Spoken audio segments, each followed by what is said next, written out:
I know, but you guys have been a great blessing because I'm just writing it now. Yeah, Writing things down has significantly lessened my stress. And yeah, writing things down has prepared me for the next day.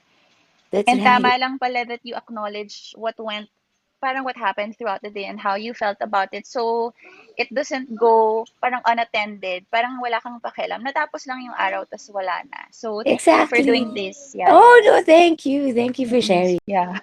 What's the impact for you when you see it visually? Like, oh wow, this is like a visual um interpretation of what's happening with me as a with my Yeah. all seven well-being. So, kasi I like to pray a lot, but sometimes Yes. I just pray randomly in my head or wherever I am. But I started listing down my prayers in a Bible app. And then Wow. you can take it off as answered prayer. Oh, Oo. So now when you review that for this year, kunyari, wow, ito pala yung mga pinag-pray ko and somebody actually heard me. So parang iba yung feeling. So in the same way, when you write things down and you see na nati-tick off mo isa-isa, parang mm, kaya pala. yeah, And you can actually do more. yes, Oo. yes, yes. By making it lang more intentional. Right. Okay. There's so much hours in a day na when you let them pass lang, parang sayang siya.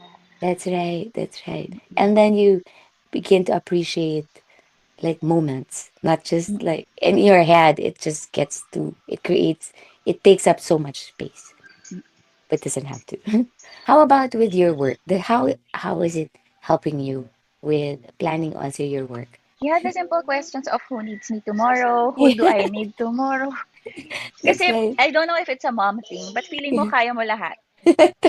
So Kaya true. ko to. Ayoko mag-delegate because I want things done a certain way. That's But right. no. So now I've learned how to say, oh, I can't do this anymore. I need your help. Yeah. Wow. Ganyan. Congratulations, Bianx. But that's true. Diba? Just Yeah. asking yourself that question helps you now to really discern. Well, Yeah. can I still take this? Or it's time to train someone or Right. delegate it already. Right. So I can teach people how to treat me. Last question. What progress are you most proud of? And what might you adjust to in the next month to stay true to your goal? Sure. Um, it big difference yung nagko-close out ng day nga for um, me.